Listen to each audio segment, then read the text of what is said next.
ನಮಸ್ತೆ ಗೆಳೆಯರೆ. ಶನಿ ದೇವರ ಗೋಚಾರ, ಮೀನರಾಶಿ ಪ್ರವೇಶ.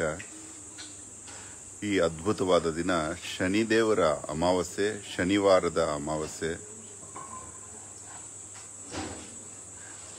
ಕಳೆದು ಹೋದ 1000 ವರ್ಷಗಳಲ್ಲಿ ಒಂದು ಅದ್ಭುತವಾದ ದಿನ ಷಟ್ ಗ್ರಹಕೂಟ, ಅಷ್ಟಗ್ರಹಕೂಟ ಆಗಿದ್ದು 1962 ಫೆಬ್ರವರಿ 5.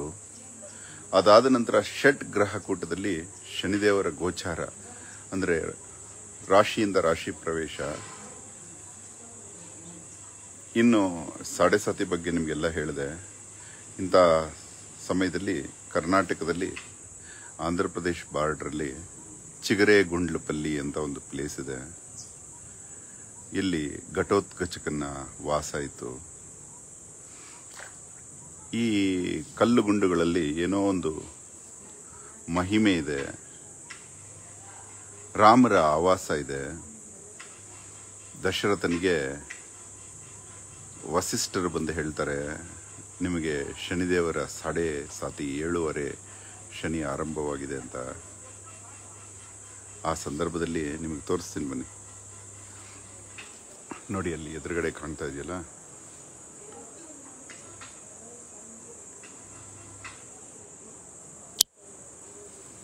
ನೋಡಿ.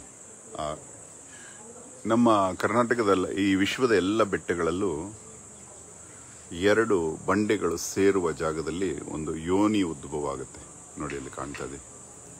ಅದನ್ನು ಯೋನಿ ಅಂತ ಕರೀತಾರೆ, ಅದನ್ನು ದೊಣೆ ಅಂತ ಕರೀತಾರೆ. ಆ ದೊಣೆ ಒಳಗಡೆ ದೀಪ ಇದೆ ನೋಡಿ, ಅಲ್ಲಿ ನೀರು ಸೇರಿದೆ ನೋಡಿ. ಇಂತಹ ಕ್ಷೇತ್ರದಲ್ಲಿ ರಾಮರು ಬಂದು ಪೂಜಿಸುತ್ತಾರೆ. ಇಲ್ಲಿ ನೋಡಿ ಕೋತಿ. ಯಾಕೆಂದ್ರೆ ದಶರಥ ಹೇಳ್ತಾನೆ, ನಮ್ಮ ತಾತ ಸೂರ್ಯನ ಮಗ ಶನಿ, ನಮಗೇನು ಆಗೋದಿಲ್ಲ ಅಂತ ವಸಿಷ್ಠರಿಗೆ ಹೇಳಿದಾಗ, ವಸಿಷ್ಠರು ಒಂದು ರೀತಿಯಲ್ಲಿ ನಸ್ಸು ನಕ್ಕು ಹೊರಟು ಹೋಗ್ತಾರೆ. ಯುದ್ಧವಿಲ್ಲದ ಅಯೋಧ್ಯ ನಗರ ನಮ್ಮದು, ಜಗತ್ತಲ್ಲಿ ಶತ್ರುಗಳೇ ಇಲ್ಲದ ನಗರ ಅಂತ ಹೇಳ್ತಾರೆ. ನೀವೆಲ್ಲ ವಿಶ್ವ ಮಿತ್ರನ ದೆಸೆಯಿಂದ ಆದ ಸತ್ಯ ಹರಿಶ್ಚಂದ್ರನ ಕತೆ ಕೇಳಿದಿರಿ. ಅದೇ ವಂಶದ್ದು. ಮರೆತು ಬಿಟ್ಟಿರ್ತಾರೆ.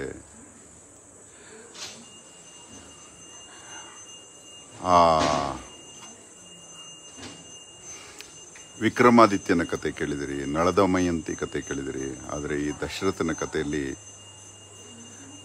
ದಶರಥರ ಓವರ್ ಕಾನ್ಫಿಡೆನ್ಸ್ ಆಗಿದ್ದಾಗ, ಅಯೋಧ್ಯೆಗೆ ಯುದ್ಧವಿಲ್ಲ, ನಮ್ಮನ್ನು ಯಾರು ಮುಟ್ಟಲಾಗುವುದಿಲ್ಲ, ಸಾಕ್ಷಾತ್ ಶನೇಶ್ವರರು ನಮ್ಮ ಚಿಕ್ಕಪ್ಪ, ನಮಗೇನು ಮಾಡೋದಿಲ್ಲ ಅಂದ ಮಾರನೇ ದಿವಸವೇ ತನ್ನ ಪ್ರಿಯ ಪತ್ನಿ ಕೈಕೇಯಿ ಮತ್ತು ಆ ಪತ್ನಿಯ ದಾಸಿ ದಶರಥರು ಅಂತಃಪುರಕ್ಕೆ ಹೋದಾಗೆಲ್ಲ, ಓ ನೀನು ತುಂಬ ಶ್ರೇಷ್ಠ, ನೀನು ತುಂಬ ಒಳ್ಳೆಯವಳು ಅಂತ ಹೇಳಿ ಆಕೆಗೆ ತುಂಬ ಬಕ್ಷೀಸ್ ಕೊಟ್ಟು ಬರುತ್ತಿರುತ್ತಾರೆ. ಅಂತಹ ಅವರಿಬ್ಬರೇ ಸೇರಿಕೊಂಡು ದಶರಥನ ವಿರುದ್ಧ ಪಿತೂರಿ ಮಾಡಿ ರಾಮನನ್ನ ಕಾಡಿಗೆ ಕಳಿಸ್ತಾರೆ. ಇಷ್ಟವಾದ ಪುತ್ರ, ನನ್ನ ಮಗ ರಾಮನಿರುವಾಗ ನನಗೆ 7:30 ಅನ್ನುತ್ತಾರೆ ದಶರಥರು. ಅಂತಹ ಸಂದರ್ಭದಲ್ಲಿ ರಾಮ ಕಾಡಿಗೆ ಹೋಗಬೇಕಾಗಿ ಬರುತ್ತೆ.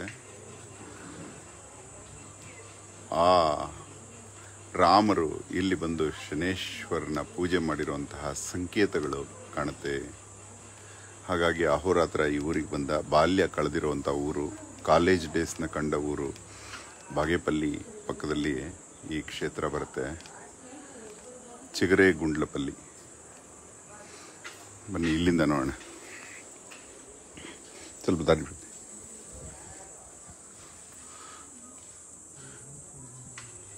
ಈ ಕ್ಷೇತ್ರದಲ್ಲಿ ಶನೇಶ್ವರನ ಒಂದು ಫೀಲ್ ಆಗುತ್ತೆ ನಿಮಗೆ.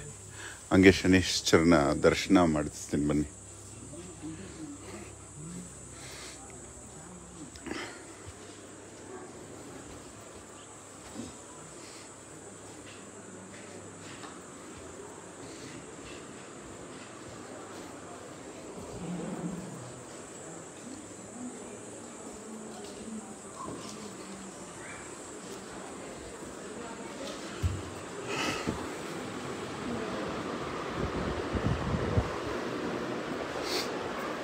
ವೀರಭದ್ರ ವಾಹನ.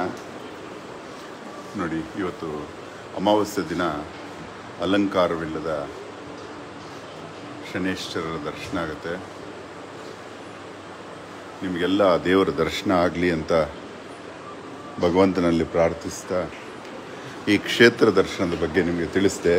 ಬಾಗೇಪಲ್ಲಿ ಚಿಕ್ಕಬಳ್ಳಾಪುರ ಜಿಲ್ಲೆ ಪಕ್ಕದಲ್ಲಿ ಬರುತ್ತೆ. ಇಲ್ಲಿ ಈ ದೇಗುಲ ಬರುತ್ತೆ. ನೀವು ಯಾವಾಗಾದರೂ ಈ ದೊಣೆಯ ದರ್ಶನ ಮಾಡ್ಕೊಂಡು ಬನ್ನಿ, ಈ ದೇಗುಲ ದರ್ಶನ ಮಾಡಿ. ಇಲ್ಲಿ ರಾಮರ ಸಂಕೇತವಾಗಿ ರಾಮಾಲಯನೂ ಇದೆ ಇಲ್ಲಿ ನೋಡಿ.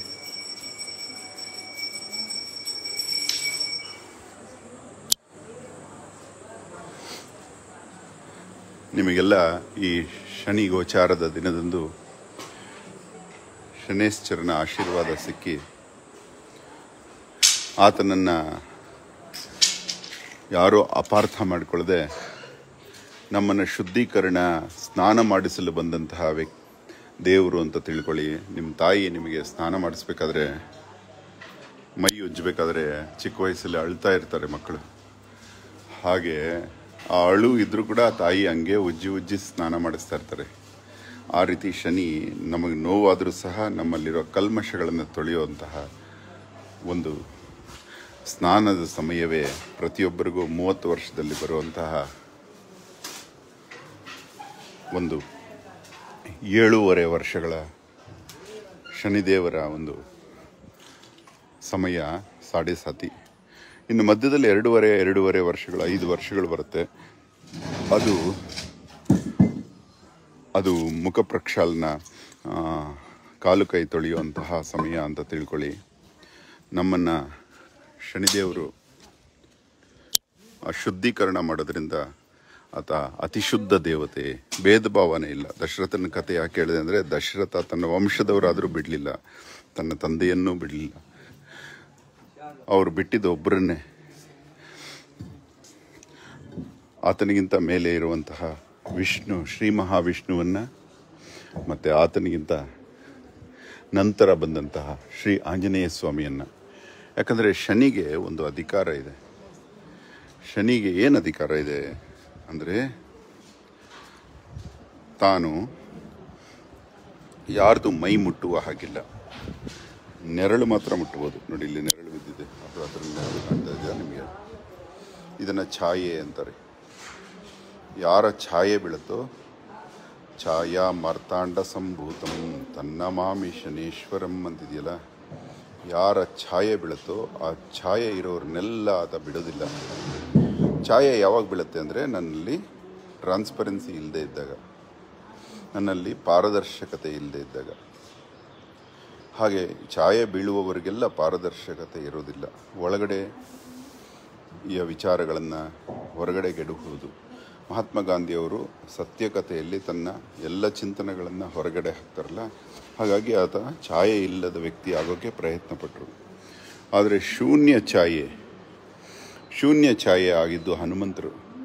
ನೋಡಿ, ಇವಾಗ ಕೋತಿಗೊಂದು ನೆರಳಿದೆ, ಇದಕ್ಕೂ ಬಿಡೋದಿಲ್ಲ ಶನಿದೇವರು. ಆದರೆ ಹನುಮಂತನಿಗೆ ಮಾತ್ರ ಛಾಯೆ ಬೀಳ್ತಾ ಇರೋದಿಲ್ಲ. ಹಾಗಾಗಿ ಆತನಿಗೆ ಶನಿದೇವರು ಹಿಡಿಯೋಕ್ಕಾಗಲ್ಲ. ಹನುಮಂತನಷ್ಟು ಟ್ರಾನ್ಸ್ಪರೆನ್ಸಿ ಯಾರೂ ಇಲ್ಲ ಅಂತ ರಾಮ ಹೇಳ್ತಾನೆ ಸೀತೆಗೆ.